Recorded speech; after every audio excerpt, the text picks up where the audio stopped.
Hello, football fans everywhere. It's time for real football. Camp is over. Syracuse football has put their full focus on Tennessee, so we shall do the same. Welcome aboard, friends. It's a live edition of Syracuse Sports. You got Brent Dax, you got Javon Edmonds here, and technically, I guess we could say Javon camp wrapped up earlier this week because what we saw today was a team getting ready for its first game of the year. We saw a team getting ready for the Tennessee Volunteers. We're 8 days away from that game next Saturday. College football does open up this weekend, technically, with week 0, so you'll have some real college football games on, but Syracuse stepping into game week here. So we'll review camp a little bit, get you ready starting now with Tennessee. I've got a Tennessee guest here on the pod on Monday that I think you guys will enjoy hearing from. Some great insight on the Volunteers. And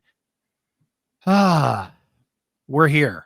Football, Javon, real football, knocking on the door after a few weeks spent covering training camp here. So as we exhale and get ready for Tennessee, what are your big takeaways from Syracuse football training camp and the things we saw over the past couple of weeks?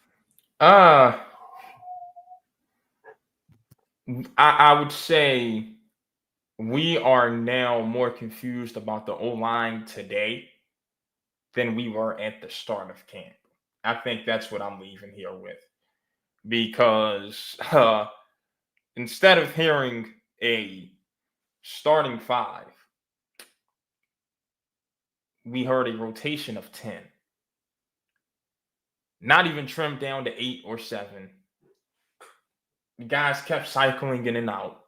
So it just leaves you to question. It leaves you to wonder, is the case that they've got 10 starting caliber guys, or they've got 10 guys who have not separated from the others in a bad way. So that is a question that will be answered 8 days from now, and I am excited to get the answer for it. Yeah, that's been the bit intriguing thing, Javon, and I don't think it's a case.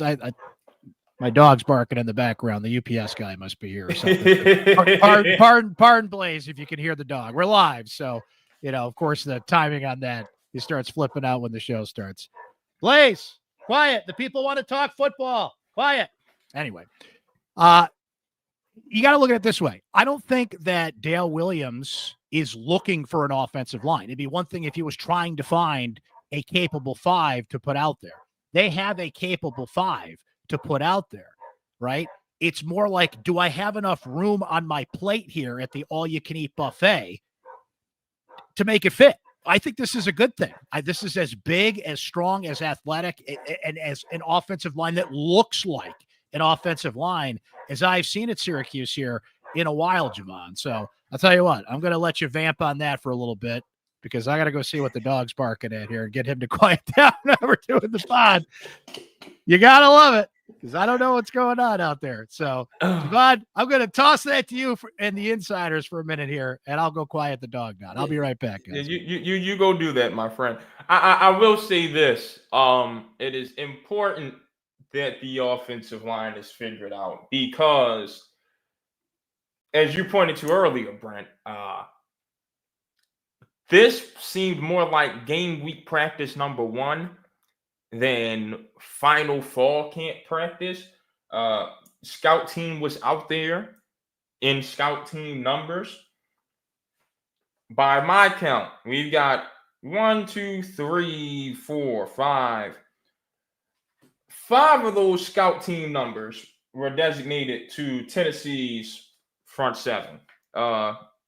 Redshirt senior defensive tackle Bryson Eason, junior linebacker Jeremiah Tallender, junior linebacker Arion Carter, senior defensive lineman Jackson Moy, redshirt senior defensive lineman Dominic Bailey. So, if there's anything we learned today about what Syracuse is worried about, it's Tennessee's front 7. So that makes it very imperative that your belief of this offensive line thing is a good thing, be true. I think there's talent there. Now, what they don't have, and the thing is, everybody's dealing with this, Javon. It's the transfer portal. Every team's got new guys. They're trying to mix in. Getting an offensive line from left to right to be in sync, ideally, is that's hard these days for teams to do that because there's so much transition. And the players that Syracuse is bringing in and the talent that they brought them from, the schools they brought them from, again, I ultimately think this is going to be a good thing because there's enough talent to plug the holes that are there. But you got a new quarterback. You got a new offensive line. The thing that's intriguing to me, is new center, right? But a center that's got experience with Dale Williams. So all that helps. Tennessee's in the same spot. They're in the exact same spot, as a matter of fact. New quarterback that they brought in after the spring and 4 new offensive linemen. So I think what we're going to start, and I think you can make the case about this in a lot of ways in the first game of the year, generally, but given how the personnel is spread out on offense, Tennessee's got an unproven wide receiver room at this point. Syracuse has talent in the wide receiver room, but they're trying to get in sync with their quarterback. Whoever can find a way to get comfortable first is going to have a huge advantage in this game in Atlanta. I'm not mad at that observation whatsoever. I think that's a great way to put it. Whoever settles in first wins the game. That brings up an interesting, situation for the game. Because does it end up being, Joey Aguilar in Tennessee, because that Atlanta's going to be predominantly Tennessee fans next Saturday? Or, does it wind up being Steve Angeli in Syracuse's offense because, this guy's played some big-time football, whereas Joey Aguilar is coming from App State. Not to hate on the Sunbelt or anything, but, Sunbelt, Notre Dame, it's 2 different levels of football. Orange Bowl against Penn State, beefing with Coastal Carolina and Marshall every year. Kind of, and who else is that? Georgia Southern, they've got beef with. 2 different things, Much different. They had 24 picks last year at App State. And look, he's making good NIL money. There's a reason UCLA wanted him. There's a reason that Tennessee wanted him after that. He has talent. He has experience. But who gets comfortable first? And you got Steve Angeli, who's played in the college football playoff, competed at Notre Dame, has been in these situations. And not only getting comfortable first, Javon, you just said it. Look, guys, it's a short trip from Knoxville to Atlanta. Tennessee is going to pack that building. No, you guys that are going, the Syracuse fans, you're going to be loud. You're going to be proud. You're going to travel. You're going to show your orange. I know you're going to be heard. I don't know if we're going to have quite the same representation at Atlanta that Syracuse brought to Vegas last year. There was a legit 10,000 Syracuse fans that took up half of Allegiant Stadium last year, and they made a difference in that game, what turned out to be, an epic game between Syracuse and UNLV. So Syracuse gets comfortable first, Javon, and they're executing offensively. You're taking that crowd out of it, right? Now, those Tennessee fans, they're going to be revved up for this one. So it's going to be hard to take them out of that game, but all that will be important here. And the story of camp, and it's the story going into this first game, is that offensive line. It is still in flux, but ultimately, I think this is a good problem that Dale Williams is dealing with. So the quarterback they're going to protect, we know, is Steve Angeli. Today we heard from QB1 for the first time. So I want to play a couple of clips from Angeli, and then Javon had a Rickie Collins exclusive today to get his reaction to losing to Steve Angeli, at least for now, and kind of accepting the terms of being the backup quarterback for the Orange. But first, let's hear from QB1, his first spot at the podium today after winning the job and being officially announced the starting quarterback earlier this week. Yeah, I believe that we have the most talented receiving core in the country. The guys you mentioned with Gil, Jonte, Jay Ross, Hornsby, really everybody, Tyshawn. I can't even name all the guys that are in there, but the fact that our depth and the guys that we have in that room, I feel comfortable getting the ball to them. And my job is to be a distributor. My job is to get the ball in the playmakers' hands, and we have a plethora of playmakers all over. Now, best receiving core in the country. Got to love the confidence that Steve Angeli's putting into his group. I wouldn't put it up there, but it may be the strength of this team, Javon. We've talked about that here on the pod. He mentioned some of the names there, but inevitably you're going to whittle down and you're going to have guys that you're going to look to first, right? You've only got a quick amount of time from snap to execution. And I think the receiver in that room that we started to see Angeli get a real comfort level with, and why wouldn't you? Because he's maybe pound for pound the most talented receiver in that room, was Jonte Cook. And if Jonte Cook is sliding into what the Trevor Pena role was last year, it's not exactly the same, but it's essentially that role. If anything, not only was Pena a talented receiver, Javon, he's your safety valve, right? When all else fails, you know that he's going to be out there in the flat and you can get him the ball and hope he can shake and bake and make his way up the field. But Jonte can do that. He can go deep. He can get up. We saw some great one-handed catches from Cook throughout camp. There's some very talented receivers in this room. Just as Ross Simmons thinks he's going to have 1,000 yards this year, and you got to love that confidence.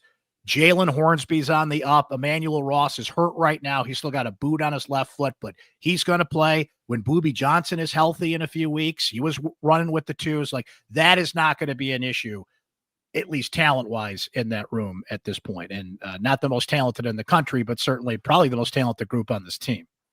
Yeah, deepest on the team for sure. I like how Angeli said his job is to just get the ball to his playmakers and then let them do their thing. You got some philosophies of plays over players and some of players over plays, but I feel like sometimes in sports, just make life easier on yourself. And at quarterback, a lot of the times that's just saying, get the ball into the hands of your best guys and let them go show you why they are your best guys. And they anticipate Jonte Cook being somebody who can really wiggle with the ball in his hands. So he's got the right mindset heading into Tennessee. One more from Angeli here, and it was, how do you come in after the spring, get to know the coaches, the players, but most importantly, what we heard about Steve Angeli more than anything when we asked players and coaches about him through camp, Javon, is how much he has a command of that huddle, knows the offense, has the composure and everything that you need to execute that offense and the knowledge of it. He had to absorb a lot in a short period of time to earn QB1. Here's how he did it. Being able to meet over Zoom with some of the assistant coaches around here, start installing the playbook and understanding it, and then coming here in the summer, finally repping it, and then finally when you get into fall camp, when you get live action reps, it's challenging at first, but I feel like I got a really good hold of it, understood it, and truthfully just worked hard. Every day I was in there doing my best to understand it, meeting with Coach Nixon, Coach Nuns, everybody, walkthroughs, just all the reps that we do here. It made the transition a lot smoother for me to understand what we were doing and how to execute the playbook. So that's one side of the quarterback discussion. Javon, you had an exclusive today with Rickie Collins, who is now the backup. How did he take the news? How is he taking the week? How is he taking everything? What were some of the interesting things he told you today? Obviously he wants to play, right? But for the time being, his focus is on staying ready for if and or when his number is called, and helping Steve in whatever way he can. The thing that I think we all kind of push to the side here, covering this, and I will I will hold myself accountable on this point, is that Rickie didn't win the starting job, but he still accomplished the biggest milestone of his career thus far, which is getting quarterback 2. He was never that high on the depth chart down in Baton Rouge. So, he left for a better opportunity, and he got it. He would have been competing for backup had he stayed at LSU. He competed for starter at Syracuse this spring and fall, and he got quarterback 2. And he is still taking reps with the first team. They anticipate, they plan on keeping him ready in case he needs to play this season. So he has not lost any trust in the staff. He was never promised a starting spot up here at Syracuse when he was in the portal in December. So, he is hell-bent on still being the best Rickie Collins he can be, and helping Steve Angeli improve every day. And as the expression goes, he's one play away. It was a close race, as we heard through camp. So we certainly may not have heard the last of Rickie Collins. But for Angeli to come in and this game, well, you want to talk about college football in 2025. I touched on it a little earlier. Joey Aguilar comes in, wins the job at Tennessee. Steve Angeli comes in, wins the job at Syracuse, coming from Notre Dame. 2 new quarterbacks taking over in a huge game. to start the year in Atlanta, NFL Stadium. And if we had forecasted this game coming out of spring ball, it could have been Nico versus Rickie Collins in another world. Not Javon, but no, it is Joey Aguilar against Steve Angeli. Not against, essentially, but two new quarterbacks leading their teams into a huge game here.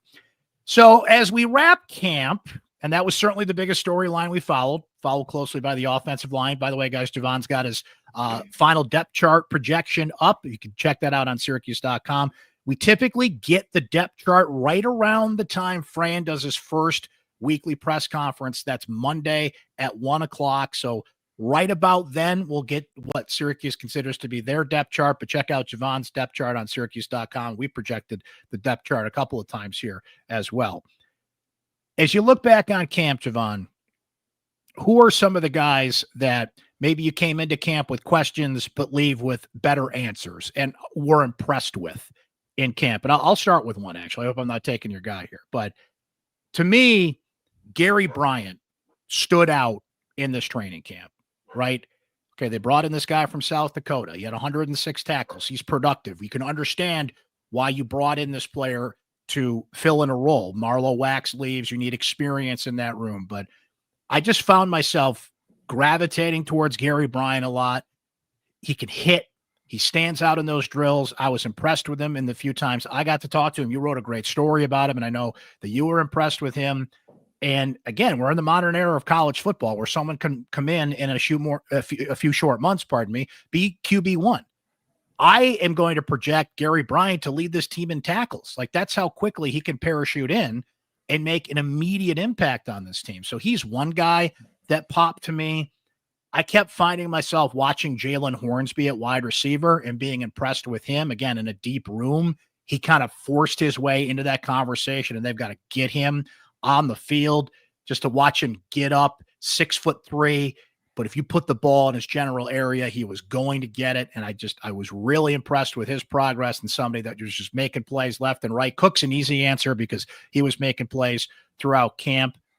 Those are just a few that come to mind for me. Who are a couple that come to mind that maybe scratching your head about, but you're a lot more clear on here as Tennessee approaches?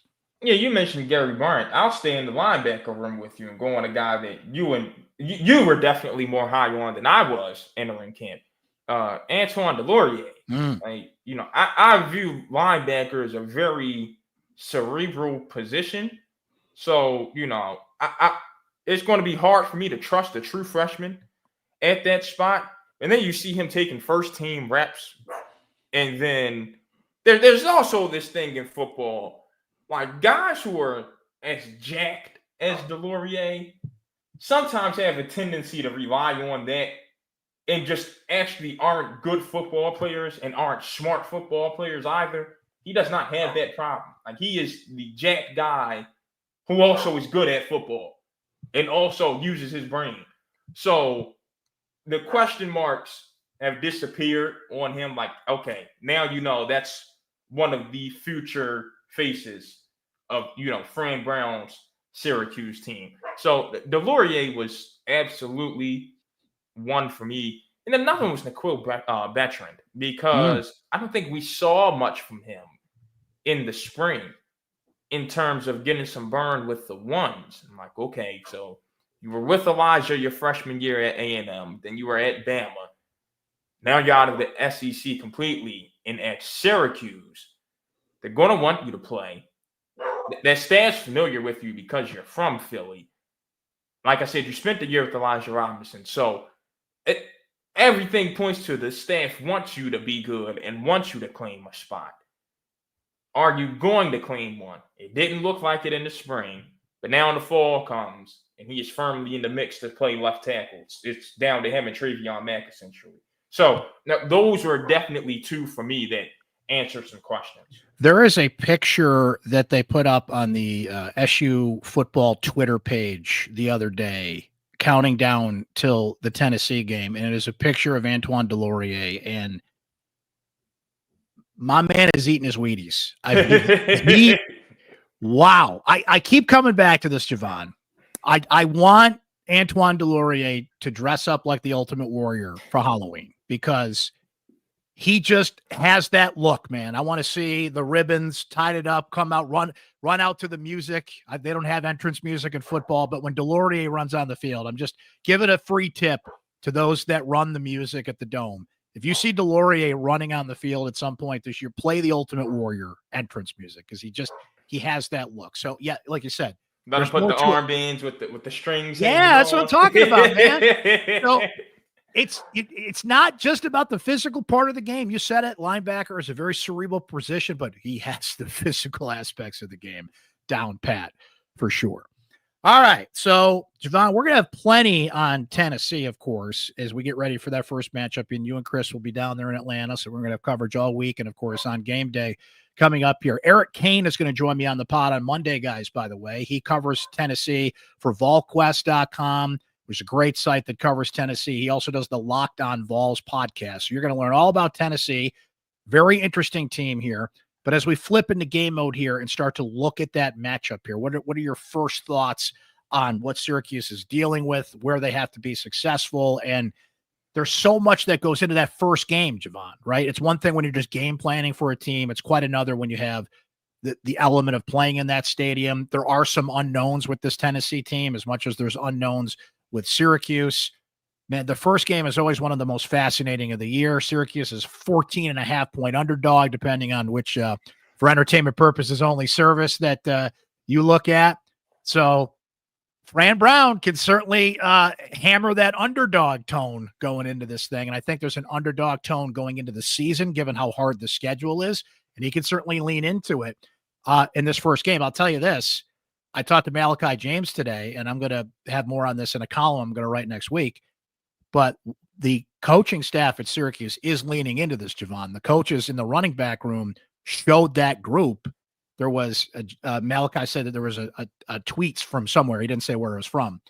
And it showed like Syracuse as like an 89% or Tennessee as an 89% favorite in this game, right? So they are certainly leaning into this.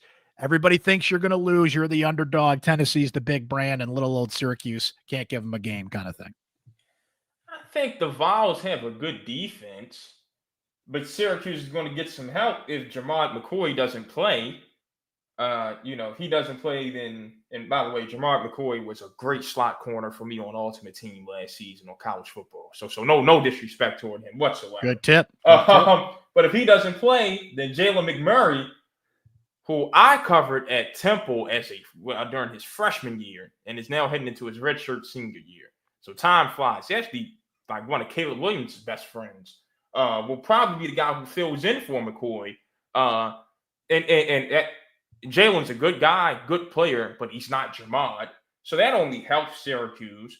I don't think that defense is as good as it was last year. Tennessee, questions on the offensive line. Not really sold on Aguilar. Replacing Dylan Sampson. I don't see a perimeter threat not named Chris Brazel.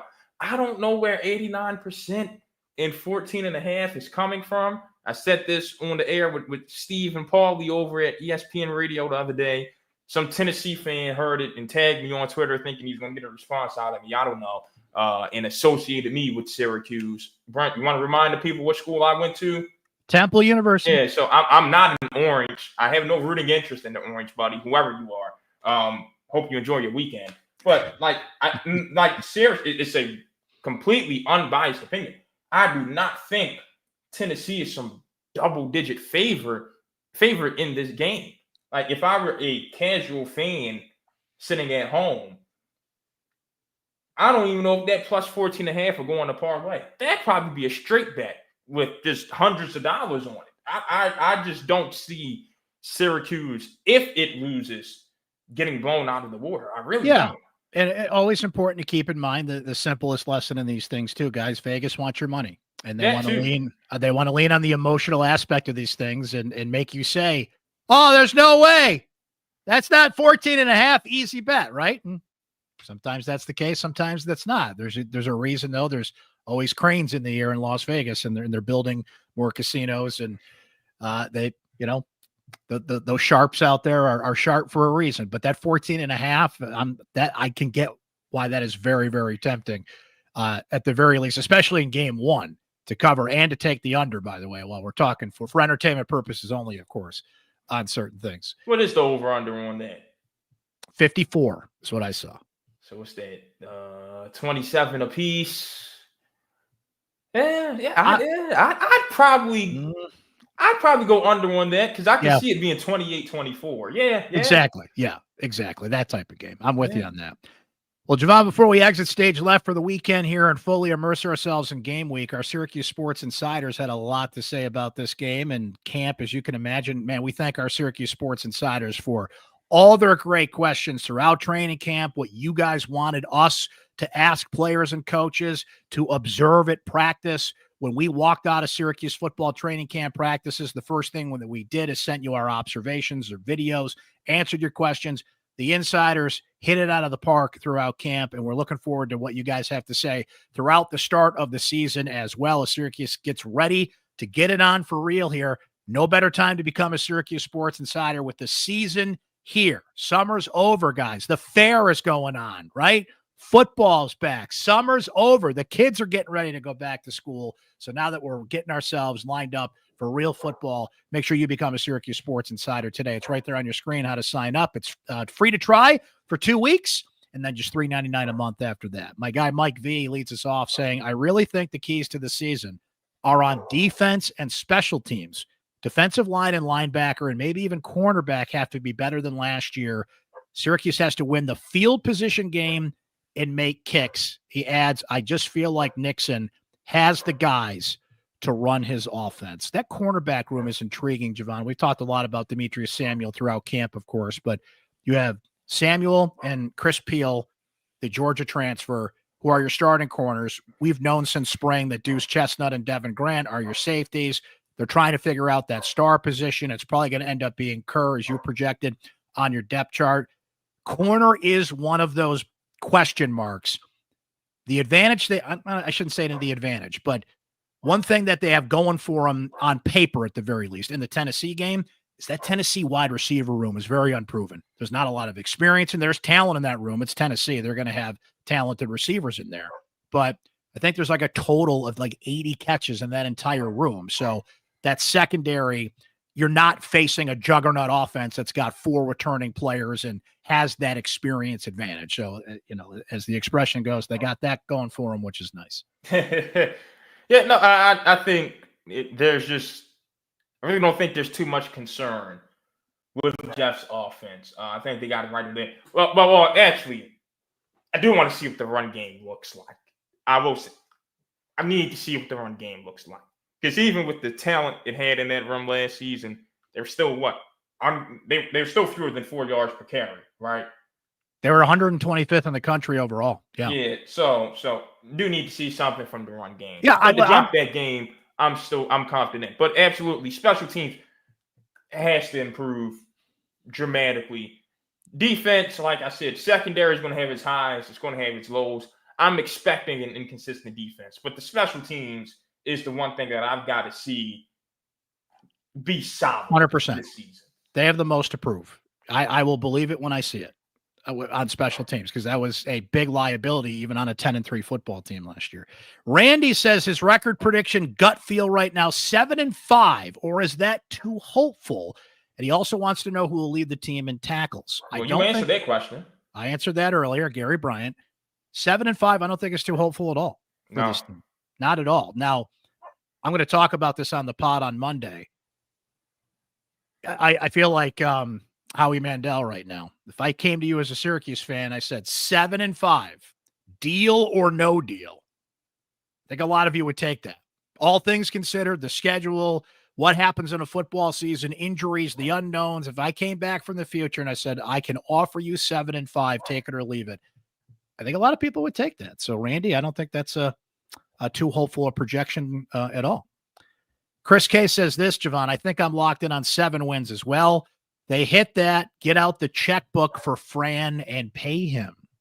A developing storyline through the year. It's when John Wildhack will feel the pressure to perhaps pen an extension for Fran Brown in year 2. From the Dahmer, who says this, from the film Angeli has put out there, he can make all the throws. If the offensive line could keep them upright and could pave the way for a downhill rushing attack, he says Syracuse has a chance not only to be a bowl team, but I'd say 8 wins.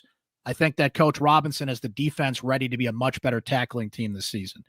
Much like what you said about special teams, Javon, that is also going to be something to watch with a hawkeye in the first game of the season and the first few games of the season. Are they tackling better? You got to give them a little bit of room in that first game because you're shaking off the cobwebs and they haven't had a preseason game and all that stuff.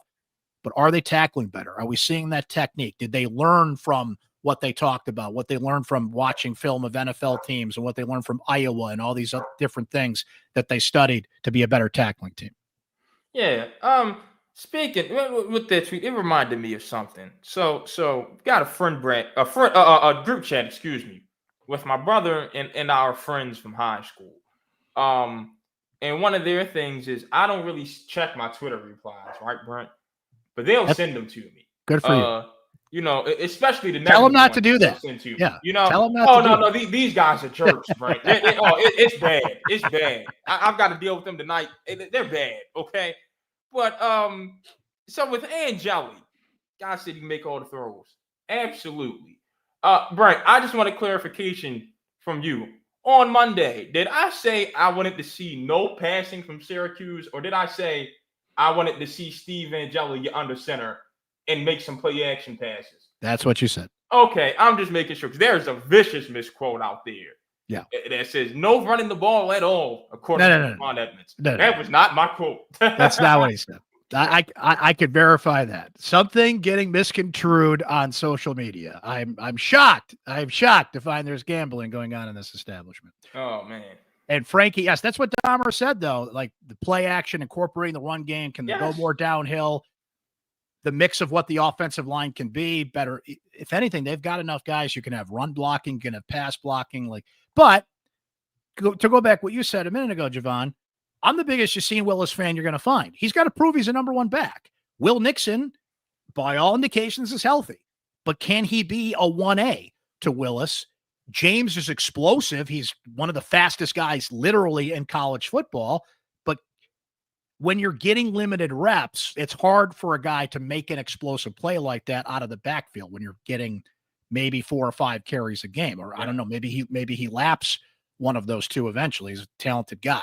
He told me today, by the way, in a Justice Ross Simmons prediction, it's not a matter of if, but when he takes a kickback for a touchdown as well. Ooh. Malachi James. So there you go. I love confidence, Brent. I do too. I love that stuff. Young man. Talk your talk. As we like to say in the newspaper / digital business now, we love good copy. And that's Frankie S. says this, and we'll end on this note. Now that we're at the end of camp, what is the vibe around the team heading into what will be a brutal schedule in year 2 of the Coach Fran era? I mean, everybody you talk to about it, Javon, says that's why I came here to play, especially the transfers. We're leaning into it. We're going to show them what's what. I mentioned that Malachi James quote where they showed him the tweet, and Malachi was just like, yeah, okay, well, we'll be ready. We'll show you. They're leaning into it. The vibe, if anything, the biggest takeaway I have there, if you didn't think Fran Brown could be more intense than what we saw last year, boy, were you wrong, and boy, was I wrong. He ratcheted it up in camp, and I think it ties into that comment, Javon, because he knows what kind of season this is, right? And that they can't rest on their laurels of 10 wins and everything, and they have to be as sharp as possible starting on Saturday with Clemson in the first month of the season and a schedule that just will not let up short of our friends at Colgate down the road. No offense, Colgate, but that's really the one game on the schedule you can say that Syracuse will be a heavy favorite and will probably have as close to a relaxing day in football as you can have. Yeah, no disrespect to us, Colgate. Shout out to Matt Langle, Fran Dunphy's former assistant. No, the vibe is number one. Fran is sick of hearing about the schedule. Very sick of it. And he's going to get sick of hearing about Rickie Collins pretty soon. So I'm getting ready for that. But the vibe of the program, spot the ball. Simple and plain. They do not care who they're lining up against. Bring them on. Play them. If you ask them, they'd say bring Georgia, Bama, A&M, Clemson, Notre Dame, and all of those type schools in the same 12-game schedule. They don't care. Spot the ball, line it up, see who's the better team, see who has more men on their team. That's the vibe, and that's the mindset you're supposed to have as a football team. So I will tell you, they've got the right mindset and approach to the season. Now it's about, can they go out there and play some good football? Well said, my friend. Well, we're here. The season is upon us. Plenty more to come from Javon, from Chris Carlson, from yours truly, both on syracuse.com and the pod, and, of course, the Syracuse Sports Insider text line. Sign up today to get all the latest there. Thanks to our insiders and their great comments throughout camp. But now it's time for some real football. Next week on the pod, I mentioned Eric Kane's going to join me Monday to give us that Tennessee preview. I've been talking to some of our insiders, Javon. We've been doing some Syracuse football over-unders. That's going to be a fun pod when that comes out next week. We did it last year, and happy to bring it back. And our insiders, they've got some fun answers to these questions. I've been hitting them with blind over-unders on Syracuse football, right? So let me hit you with one. Just out of the chute, just as an example. We've got a story coming up. We've got a season preview coming up. Yes, we do. Tuesday, our predictions are coming up. How about this? I'll hit you with this one. Justice Ross Simmons said he's going to be a 1,000-yard receiver this year. Under. Over under. You're going to take the under on that. Under. Okay. That's 999.5. Under. Over or under Yassine Willis rushing touchdowns? I'll set it at 8.5.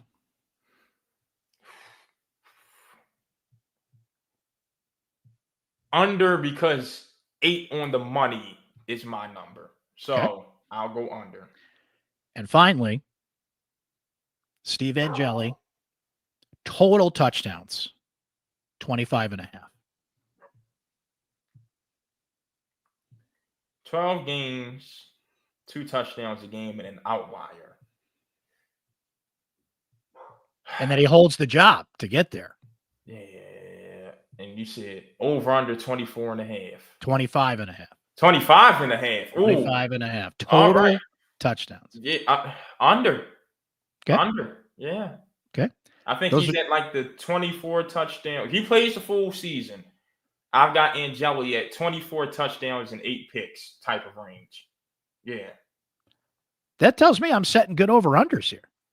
All yes, right. You are. Yeah, you do it. Folks, Brent X sets the over-under for what time the first word is going to be spoken at the podium at every Syracuse practice. He is a damn good odds spreader, odds maker. So thank you. I will co-sign you on that. You make good odds. Thank you very much. We all have our talents. I will take that. So as Javon said, our preview is coming up next week. We've got so much to come at you before Syracuse and Tennessee kick off in Atlanta on Saturday. So stay tuned in all those places we mentioned and more. Please subscribe on Spotify, Apple, and YouTube for this podcast so you get it whenever you want on demand, and catch our Syracuse football post-game shows throughout the season to come after each and every Syracuse football game. That's it for now, though. For Javon Edmonds, I'm Brent Axe. You guys have a terrific weekend, and when we come back, we'll be fully immersed in game week. But you enjoy your weekend first. We'll talk to you next time, guys.